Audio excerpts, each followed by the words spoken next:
You crack through your leathery shell into the warm, humid air of the West African savanna. Congratulations, you're officially a ball python, and your life already sucks. While your king cobra cousins get born into rainforest royalty with venom and attitude, you got the participation trophy of the snake world.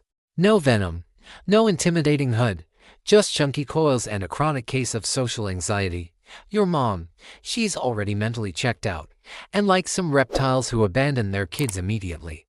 She'll stick around for a few weeks, coiled around you and your dozen siblings, but don't get too attached. This isn't maternal love. It's just biological programming. She's basically a living space heater who occasionally shifts position. The moment you're big enough to hunt mice, she's out of there faster than a tourist leaving Lagos traffic. Right now, you're about as long as a ruler and roughly as intimidating as a garden hose. Your beautiful chocolate and tan patterns might look stunning to humans, but to every predator in the savannah, you're just a bite-sized snack with pretty packaging. Secretary birds patrol the grasslands above, their sharp eyes scanning for exactly your type of easy meal. Honey badgers don't care about your feelings, and monitor lizards would happily turn your tubular body into their afternoon entertainment. But here is the thing about being a ball python. Your entire survival strategy revolves around one move, the turtle impression. Danger approaches. Ball up. Loud noise, ball up. Mild inconvenience, ball up. You're basically the anxious introvert of the snake world, and your defense mechanism is the equivalent of pulling a blanket over your head and hoping problems go away. You coil yourself into a tight spiral, tucking your head safely inside while your back takes whatever beating the world wants to dish out. It's not glamorous, but hey, it works. Your thick scales can handle quite a bit of abuse, and most predators eventually get bored when their prey turns into an unresponsive brown ball. It's like nature's version of playing dead. Except you're very much alive and just having an anxiety attack. Your first few months are masterclass in paranoia. Every rustle in the grass sends you into full defensive mode. A mouse scurries by, ball up first, ask questions later. A leaf falls nearby, definitely a threat, better ball up. You're burning more energy on false alarms than a fire station. But better safe than sorry, right? The grasslands of your homeland are unforgiving during the dry season. Temperatures soar and water becomes precious. You spend your days buried in abandoned termite mounds or squeezed into rock crevices, emerging only when the sun sets and the world becomes slightly less hostile. Your metabolism is slow, which is great for surviving lean times, but terrible for quick escapes. You're not built for speed, you're built for endurance and really good hiding spots. Your first successful hunt is pathetic by snake standards, but it's yours, a young rodent, barely bigger than your head, wandering too close to your hiding spot. You don't have venom to subdue it, so you rely on pure strength. Your jaws unhinge slightly as you grab the mouse. And then comes the fun part, the squeeze. Your powerful muscles contract around your prey not to crush bones, but to stop blood flow. It's efficient, if not exactly thrilling. Fast forward a year, and you've doubled in size. You're now a respectable feat of pure, chunky snake. Still not winning any intimidation contests, but at least you're not bite-sized anymore. You've mastered the art of being invisible, spending weeks at a time motionless in the perfect hiding spot, waiting for prey to literally walk into your mouth. But being a ball python means dealing with some serious body image issues. You watch sleek cobras gliding through the grass with their heads held high, looking like serpentine supermodels. Meanwhile, you're built like a snake that hit the buffet a little too hard. Your thick body is perfect for constricting prey, but it makes you about as graceful as a fire hose full of concrete. The rainy season arrives, transforming your arid homeland into a temporary paradise. Grass shoots up, prey animals multiply, and suddenly you're living in an all-you-can-eat buffet. But with abundance comes competition. Other snakes emerge from their hideouts, and you're forced to share hunting grounds with species that didn't get the memo about being anxiety-ridden. Speaking of anxiety, let's talk about your biggest character flaw if you're a picky eater with commitment issues. That mouse you've been stalking for hours, if it's the wrong size, wrong temperature, or you're just not in the mood, You'll pass. Your eating schedule makes a supermodel's diet look consistent. You might gorge yourself on 3 mice in 1 week, then decide you're not hungry for the next 2 months. It's either feast or famine, and you somehow chose both. If you're enjoying this wild ride through ball python existence, consider hitting that subscribe button. Trust me, there are plenty more animal horror stories where this came from. Now, back to your increasingly complicated life. Your teenagers bring new challenges. At 3 years old, you're approaching for feet of solid muscle, but you're still the same anxious snake who balls up at the first sign of trouble. The problem is, you're getting too big for your old hiding spots, that cozy termite mound that protected you as a juvenile. Yeah, you're not fitting in there anymore. Time to apartment hunt in the savannah, and the real estate market is brutal. You discover an abandoned aardvark burrow, prime real estate in the snake world. It's spacious, well-insulated, and has multiple exits. Perfect. Except you're not the only one who thinks so. A puff adder has already moved in, and unlike you, it comes equipped with actual weapons. This isn't a fight you're winning. You ball up defensively while the puff adder basically laughs at you and snake. Humiliating.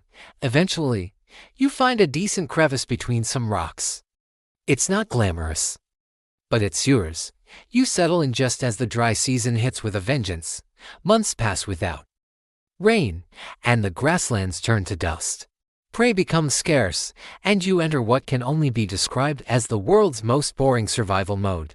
You become a snake-shaped rock, barely moving, barely breathing, just existing on minimal energy while you wait for better times. But here's where being a ball python gets really weird. You're becoming valuable to humans, and not in a good way. Word has spread about your docile nature and beautiful patterns. Suddenly, you're not just avoiding natural predators, you're dodging collectors who see you as exotic merchandise. Your calm demeanor, which evolution designed to help you survive predators, now makes you the perfect pet snake. The irony is painful. Your ancestors survived millions of years in the wild by being boring and defensive, and now humans want to collect you precisely because you're boring and defensive.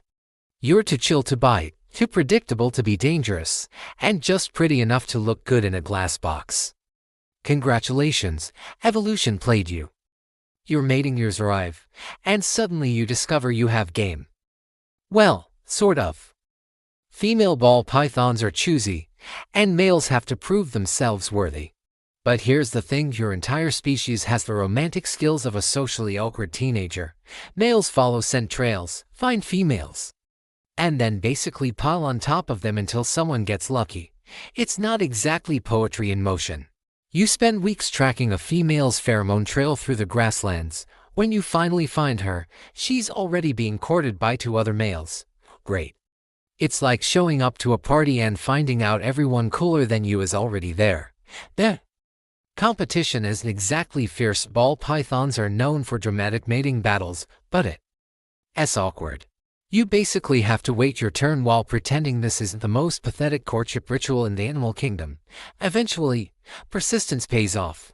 After hours of awkward snake snuggling, you successfully mate. The female, unimpressed by the entire experience, immediately begins preparing for motherhood while you slither away wondering if that was as disappointing for her as it was confusing for you. Your golden years arrive faster than expected. At 15 years old, you're a grizzled veteran of the grasslands, but your body is starting to betray you. Your once perfect camouflage is fading, your reflexes are slower, and your signature move, balling up, now takes you 3 times longer to execute. You're like an aging action star trying to do your own stunts. The younger snakes in your territory don't respect your seniority.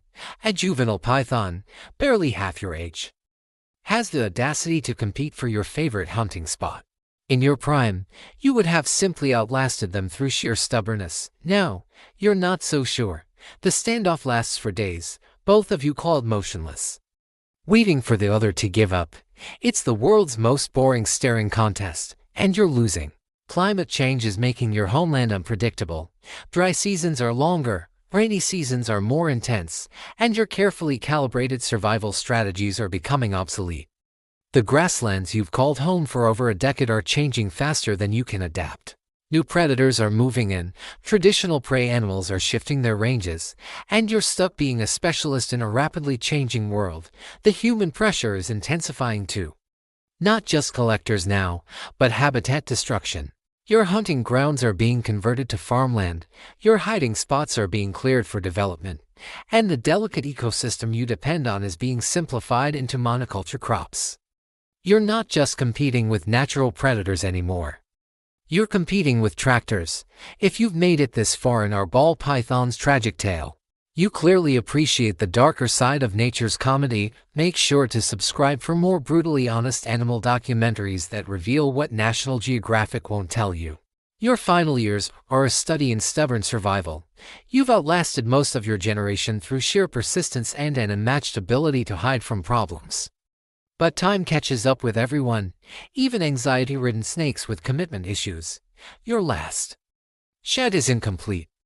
Patches of old skin clinging stubbornly to your body like a metaphor for your inability to let go of the past. Your final hunt is appropriately pathetic. A mouse, old and sick, practically walks into your coils. Even this easy meal exhausts you. As you slowly constrict your prey, you can't help but reflect on a life spent hiding, worrying, and turning into a ball at the first sign of trouble. You weren't the fastest, strongest, or most venomous snake in Africa, but you were the most persistent. In your last moments as you coil up one final time in your favorite hiding spot, you realize something profound. Being a ball python didn't just suck because you were prey for everyone else, or because you had no venom, or because your defense mechanism was social anxiety made manifest. It sucked because you spent your entire life being exactly what evolution designed you to be: perfectly mediocre. You were never meant to be a king cobra with royal attitude and deadly venom. You were never meant to be a python that could swallow deer whole. You were meant to be chunky, anxious, and defensive, the participation trophy of snakes. And somehow, despite all odds and your own neuroses, you managed to survive in a world that seemed designed to eat you. That's the real tragedy of being born a ball python. Not that your life was constantly threatened, but that you were perfectly evolved to live in fear, hide from challenges, and make balling up your solution to everything.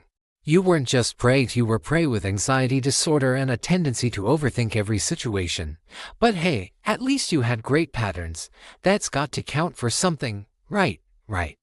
As your vision fades and your coils relax for the final time, you can't help but wonder if somewhere in the grasslands, a baby ball python is just hatching, ready to repeat this entire cycle of beautiful anxious mediocrity all over again. Evolution's greatest prank, creating a snake that's too nervous to realize it's actually pretty amazing at being exactly what it is. The end. Roll credits on the most emotionally complex existential crisis ever experienced by a snake with commitment issues.